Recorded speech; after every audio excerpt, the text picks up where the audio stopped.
what an incredible feat pulling this show off was. And so I'd really love to hear about how you all approached it and your pitfalls and the things you learned from it. We had to convince George to let us pitch it. And so we had a meeting with him, a long lunch meeting where he sort of questioned our bona fides, which were few. In a way, just like very, very fortunate to have kind of the world's most film school.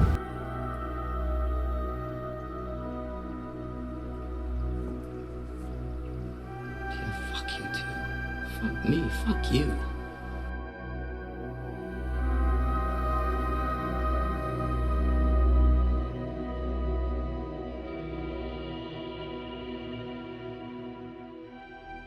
Alright guys, welcome back to the series finale, and you know what, let's stop beating around the bush. You know what you're here for.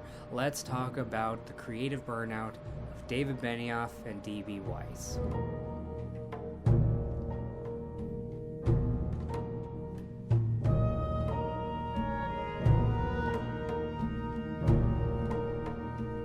A lot of people are under the preconceived notion that David Benioff and D.B. Weiss are horrible writers when they don't have a strong baseline, and that they cannot do original material. And while there is a noticeable drop in quality in the series once they veered off of Martin's books, to say they're terrible writers is pure hyperbole, especially for David Benioff.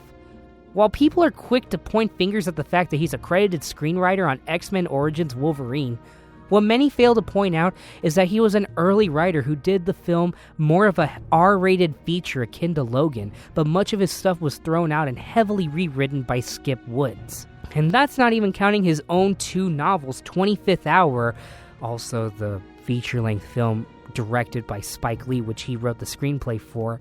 And what's interesting though, when I read the script, as I said before, I know it was a novel.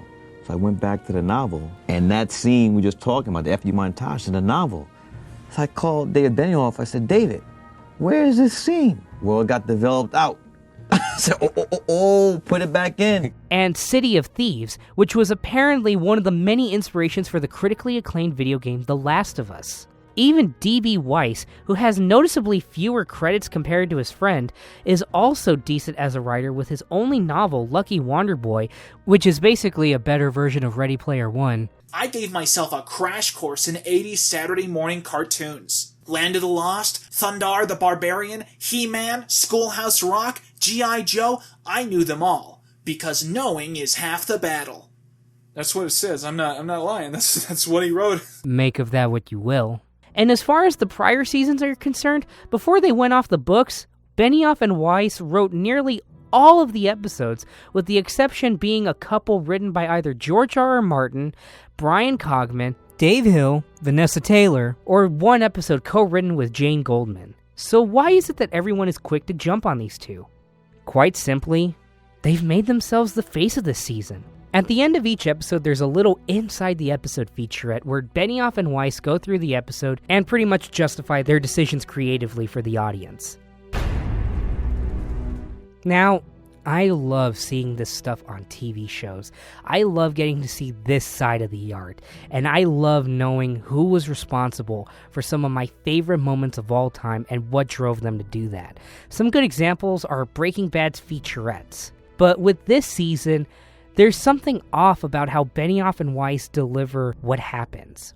To put it bluntly, they lack confidence in what they've created.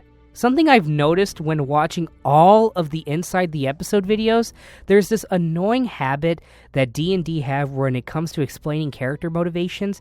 They use the words, I think, I don't think, or it seems. I think Dani's not quite at that cynical level yet. I think that re-energizes Sansa. It seems like she gets away with this lie. And Jorah, I think, is really hoping for her to stop it. There seems to be a connection. I think at that point it's pretty hard for Tyrion. I think in the final moment, I think the great original sin in Theon's life is turning on the Starks. But I think he feels inspired. I think Now, up until this point, I've been trying my hardest to avoid comparing it to the novels or George R.R. Martin as a whole, but I want to show you guys what it's like when you have a writer who does feel confident with their work compared to when they don't feel confident. If you have real characters, grappling with real problems, the human heart in conflict with itself. Doesn't matter if it's in a castle or a spaceship or whatever. If you have that, then you have power. Like if all these things had happened in any different way, then I don't think we'd be seeing this side of Daenerys Targaryen. I don't think she decided ahead of time that she was going to do what she did. And then she sees the Red Keep, which is to her the home that her family built when they first came over to this country 300 years ago. It's in that moment on the walls of King's Landing when she's looking at that symbol of everything that was taken from her, when she makes the decision to make this personal. This isn't to say that George has a 100% tight grip on everything he comes up with. Far from it. He's admitted multiple times that he screws up and writes in characters that have died, or changes the sex of horses or eye color on characters. But the difference with that is that he is not only open about his screw-ups, he has people he acknowledges that help him maintain character continuity. And when it comes to the main characters, when he plans something horrific for them, it isn't purely for shock value or for subversion. It's because there's a subtle setup, and because it's in the character's pure interests. When they inevitably meet a gruesome end, it all flows together naturally.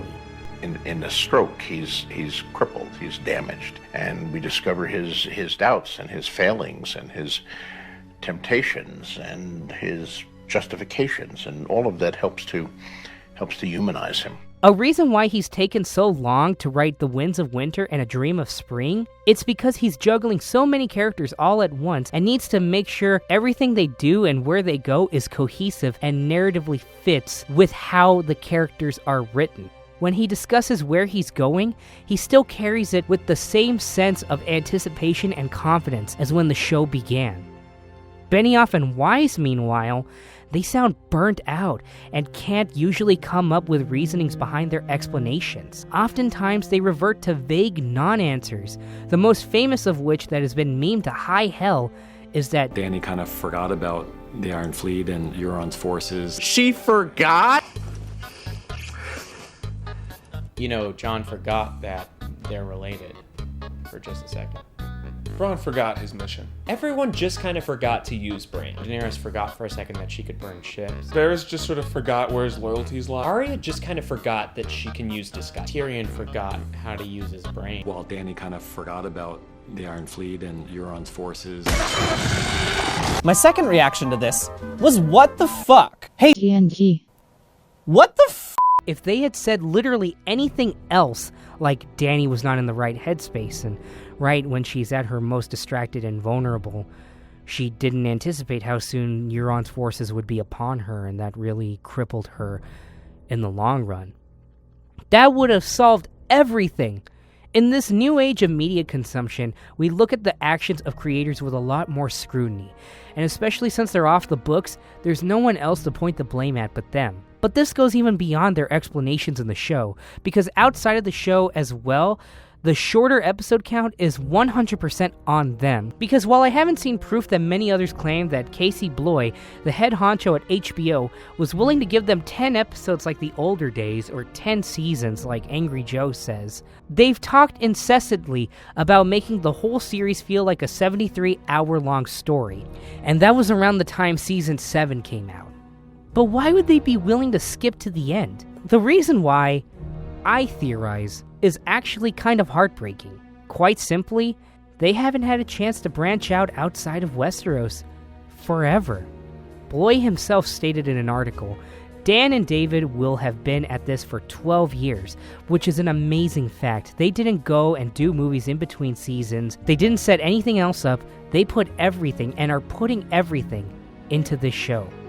They've been developing the show since 2006, and it first aired in 2011. That is a long time to stay in one world, and in that time, they've had plenty of offers here and there with different projects. Remember the other HBO show they wanted to do called Confederate, which followed an alternate history America if the North didn't get General Robert Lee's secret battle plans? That was basically shut down, among other reasons, for the political implications the series would have after having been announced just after the Charlottesville situation, and were basically pigeonholed into staying in their fantasy sandbox rather than hang out with the other kids. They had a movie in production. They were going to make their feature film debut with Dirty White Boys, in which it was based on the novel with the same name by Stephen Hunter, about a group of morally twisted people in the South running from the law. That was announced back in 2014, and nothing has come from it ever since. And now that the Walt Disney Corporation has hired these two to write the next trilogy of Star Wars films, when arguably the biggest company apart from HBO wants you to use their intellectual properties because of your talents, of course you're going to want to go on to that. It's like an artist who gets so many ideas for different projects, but then realize that you're in the middle of one at that moment and you can't turn away from it. These guys have been forced into the same world for over a decade, and I do not blame them for getting burnt out. They probably have so many ideas and so many things they want to do other than Game of Thrones. And a lot of people point out the fact that maybe they should have just handed it off to somebody else. The thing is, they had a contractual obligation to continue adapting Game of Thrones for George R.R. Martin. And unfortunately, I found myself in the exact same position while I was making this series. Now, some viewers may have noticed that there were huge time differences between the very first part of Creative Burnout and the One Marvelous Scene video. Hell, there was a huge time jump between videos in general at that point, and I dried up for the better part of 2019, and unfortunately there's a reason for that. Back in October of 2018, after I had finished wrapping up production on my short film Date Night, which you can go watch on Tower Productions' YouTube channel, I had managed to secure the rights to do a adaptation of a short story by a very famous author, in the hopes that I could maybe further my career as a filmmaker. While it sounded ambitious and really fun, over the course of the production, things quickly spiraled well past my control, and so many personal issues happened, not only in my life, but also in my town, and I just got so incredibly burnt out from the whole affair that I debated just giving up on the project entirely. I wanted nothing more than to move on from this chapter of my life and do anything else, go back to doing stuff on YouTube, doing anything. But I couldn't because I had a contractual obligation to the author in order to make this thing happen. And on top of that, I had crew and people behind me that were willing to help me out and make sure that this project saw the light of day. I'm sorry for the detour, guys. This is all to say that I can't blame the fact they wanted to move past Game of Thrones. Having been in the same position as Benioff and Weiss has really humbled me in this instance and really makes me appreciate the situation that they were in. When you're stuck on a project that your heart just isn't into it, whether or not you're a filmmaker or a showrunner or an artist or anything, it can be downright disheartening. It can make it feel like you're in a prison of your own making, because that's essentially what it is. But as a creative, you have a responsibility to make sure that no matter what, you have to see it through and you have to put in 110% effort, even if it doesn't feel like it. Everyone can feel how much they wanted to get straight to the point, and that feeling permeates all throughout the production. Even the crew members were feeling the pressure by how quickly they wanted to get everything out of the way because of how big in scope they made every single episode just to skip to the end. This whole season played like a PowerPoint of how Game of Thrones should end rather than the ending of Game of Thrones. They shortened the episodes because they were convinced they could end things that soon. They opted to let story dictate the character motivations, rather than the character motivations dictate the story, losing sight of their continuity just because they know how everything's going to end already. They focused more on earth-shattering and awe-inspiring moments happening in nearly every single episode, rather than let them happen naturally over the course of a normal season because they needed to hit those major beats, but lost sight of the heart of why those moments were huge. And in the end, all they can do is clumsily expand on why they did what they did, going off of flimsy explanations rather than clear-cut reasoning. Now, some viewers may have noticed that up until this point, I have barely, if at all, shown any footage from the series finale. And there's a reason for that. With everything we've talked about, a lot was riding on this series finale to right the course, and shit, it can't get any worse, right?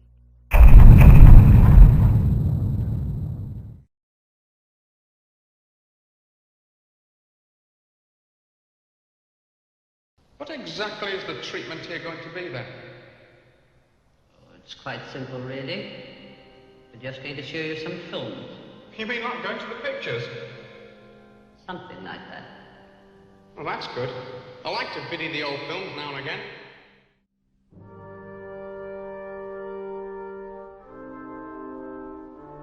I've started just kind of have fun making fun of how absolutely ridiculously idiotic the show has become. But the problem is, this show really dropped the ball. Like, it really screwed up. I'm afraid to get invested in a show, love it so much, and then either it gets canceled or it ends poorly, and I feel like I've wasted my time. What exactly is the treatment here going to be then?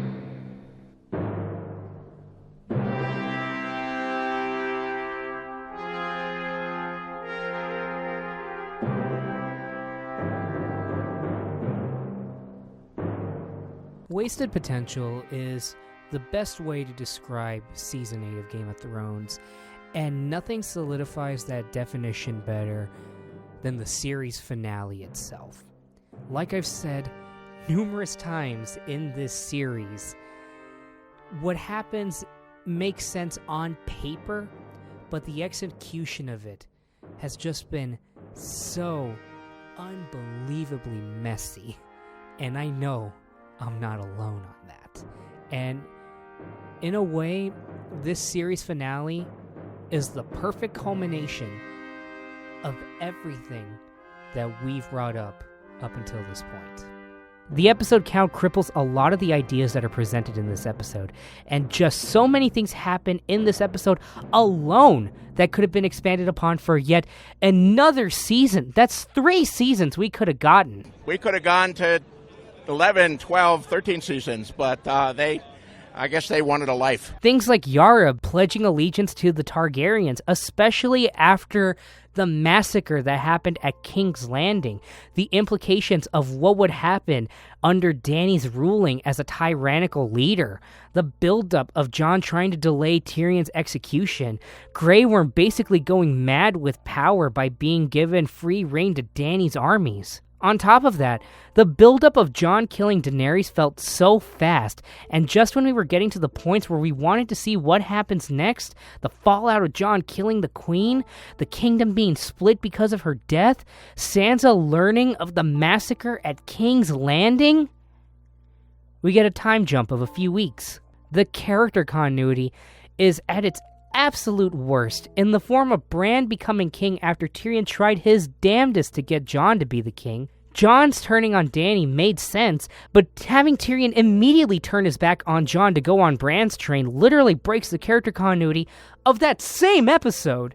Even Bran himself, we never get a buildup of Bran seeing that he will be the ruler, which if we saw him getting minor visions of the future throughout the season, maybe not that he'd be the ruler, but little things here and there that would have happened. Like maybe these visions of earlier in the series, like King's Landing in ashes and splints and planks of wood floating in the bay, or even Drogon destroying the Iron Throne. That would have at least bridged the gap of him saying, I don't really want anymore. To, why do you think I came all this way? Showing that everything was as it should be, and that he cannot escape fate. There could have been some conflict within him of his responsibilities as the Three-Eyed Raven and as the ruler of the 7 kingdoms. Maybe those could have been the things that he was seeing during the long night. Maybe he was actually looking in the future, Doctor Strange style, to see how this all would end. That could have been the emotional side story of Bran seeing everything and just being confused by what he's looking at. A small little glimpse of the humanity within.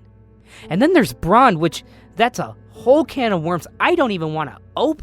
The spectacle was on full display for half of the episode, which, while deserved given that it is the final episode, as a result, the second half feels significantly cheaper than the first half. When you start half the episode with dragons and mass armies and end with Tyrion fumbling with a chair for nearly 10 minutes, it shows exactly where the budget for the episode went into, and they had to fill up as much time as possible. Everything eclipses what matters the most, which is the characters, and the moments that should be touched upon more are barely given any time to rest. And as far as the creators explaining everything, well, it's incredibly telling that of the whole season and every season prior, HBO opted to not include an Inside the Episode with Benioff and Weiss for the series finale. The final episode with nothing to explain, as everything speaks for itself. The rushed pacing, the characters, and the spectacle, and with no way to justify any of it, because ultimately, it shall be what it shall be. When I watch this final season of Game of Thrones all over again, I don't feel the same sense of wonder and excitement that I felt with all the subsequent seasons prior, and I don't feel the same dedication and passion that David Benioff and D.B. Weiss had for the words and worlds that George R.R. Martin created. And likewise, I don't feel the same exact enthusiasm that they had all the way back in 2006 on that faithful lunch with George R.R. Martin himself. And above all else, I don't feel these two writers coming together to bring the world the best version of this story. I feel them tired, beaten down, and wanting to work on something else entirely. I see and I feel the creative burnout of David Benioff and D.B. Weiss. And yet, despite everything I've said in all three parts of the series, I can't bring myself to hate Game of Thrones at all.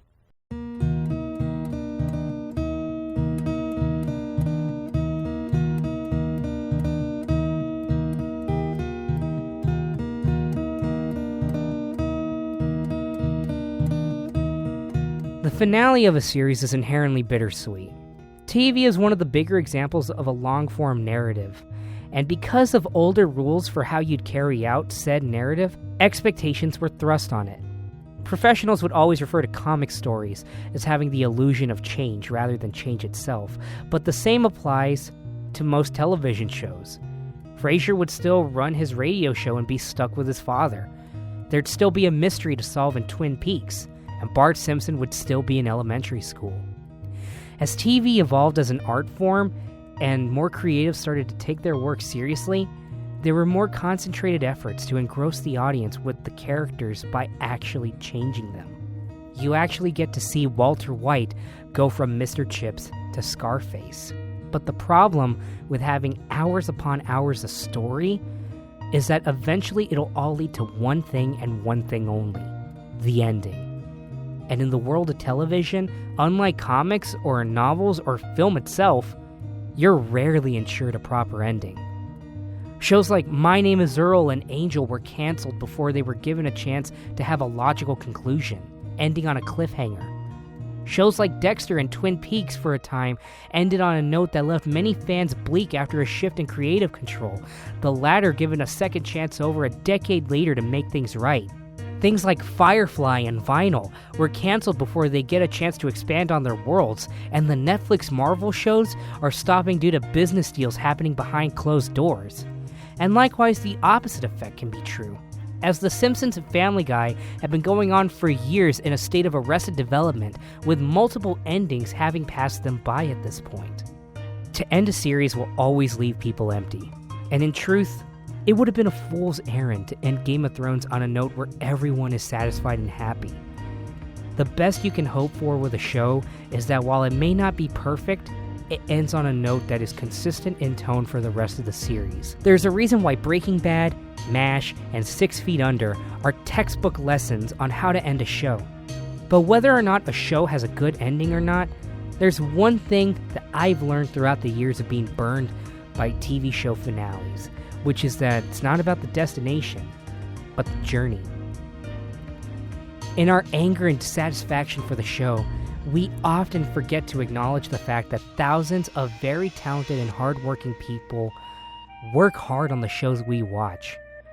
While the writers can cripple a show, the real heroes are the people who work sleepless nights, paying painstaking attention to detail in order to make sure that the viewer escapes from their lives for one night every week.